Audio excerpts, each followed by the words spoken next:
سے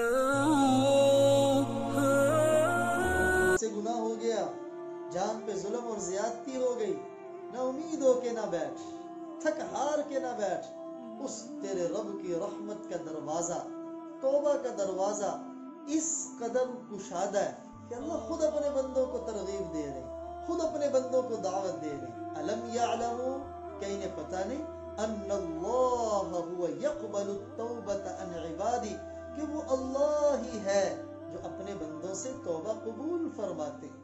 اور کبھی یوں اس انداز میں اللہ گناہگاروں کو دعوت اور ترغیب دے رہے ہیں، وَمَن يَعْمَلْ سُوءًا، جس سے کوئی برا کام ہو جائے، او یظلم نفسا، یا گناہ کے ساتھ اپنی جان پہ ظلم کر لے، ثم یستغفر اللہ، پھر جو ہوش آئے اور اپنے اللہ سے معافی مانگے، یجد اللہ غفور الرحیم، تو اللہ فرماتے وہ مجھے بڑا معاف کرنے والا، بڑا مہربان پائیں گے۔ اور اللہ کی توبہ کا دروازہ کتنا کشادہ ہے؟ وہ اعتقادی منافق جس کا ٹھکانہ اللہ نے جہنم کا سب سے نچلا طبقہ رکھا ہے، ان کا ذکر کرتے ہوئے بھی اللہ انہیں بھی توبہ کی، مغفرت کی، اپنے در کی دعوت دے رہے ہیں۔ ان المنافقین فی الدرک الاسفل من النار ولن تجد لهم نصیرا، اور فرماتے ہیں آگے ساتھ ہی الا الذین تابوا، اگر یہ بھی توبہ کریں اللہ تعالیٰ ان کے اعتقادی نفاق کو بھی معاف فرما دیں گے۔ اور وہ لوگ جن پر کفر کا فتویٰ خود اللہ نے قرآن میں لگایا، لیکن لگانے کے بعد آگے ہی ساتھ ہی انہیں بھی اپنی رحمت کی امید دلائی، اپنے توبہ کی طرف ترغیب دی، فرمایا لقد کفر الذین قالوا ان اللہ ثالث ثلاثہ، بالیقین وہ لوگ کافر ہیں جو کہتے ہیں تین کا تیسرا اللہ ہے۔ اللہ فرماتے صحیح بات یہ ہے وما من الہ الا الہ واحد، معبود وہ تو میں ہی ہوں، لیکن تم سے یہ خطا ہو گئی، یہ بہت بڑا قصور ہو گیا، نہ امید نہ ہونا۔ افلا یتوبون الی اللہ، کہ پھر یہ اللہ سے توبہ کیوں نہیں کرتے؟ ویستغفرون، اپنے اللہ سے معافی کیوں نہیں مانگتے؟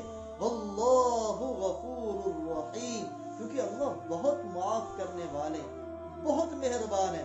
چنانچہ ترجمان قرآن عبداللہ ابن عباس رضی اللہ تعالی عنہما فرماتے ہیں کہ جنہوں نے عیسیٰ علیہ السلام کو خدا ہونے کا دعویٰ کیا، اللہ انہیں بھی اپنی مغفرت اور توبہ کی دعوت دے رہے ہیں۔ جنہوں نے عیسیٰ کو اللہ کا بیٹا کہا، اللہ انہیں بھی توبہ اور مغفرت کی دعوت دے رہے ہیں۔ جنہوں نے عزیر کے لیے اللہ کے بیٹے ہونے کا دعویٰ کیا، اللہ ان کے لیے بھی توبہ اور مغفرت کی ترغیب دے رہے ہیں۔ اور جن لوگوں نے یہ کہا اللہ فقیر ہے، اللہ کہتے توبہ کر لو، میری مغفرت تمہارے لیے بھی۔ اور جنہوں نے کہا اللہ کے ہاتھ بندھے ہوئے ہیں، ان کے لیے بھی مغفرت کی دعوت چل رہی۔ اور جنہوں نے کہا اللہ تین ہے، اللہ انہیں بھی مغفرت اور توبہ کی دعوت دے رہے ہیں۔ فرعون کا قول تھا نا دنیا کا سب سے خطرناک قول، اس نے کہا انا ربکم الاعلی، تمہارا سب سے بڑا رب میں ہوں۔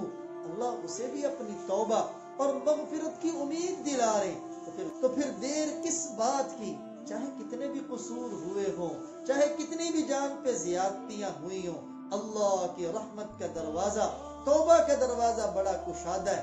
اس در پہ آنے میں تمہاری دیر ہو سکتی ہے، اللہ کی مغفرت میں کوئی دیر نہیں ہو سکتی۔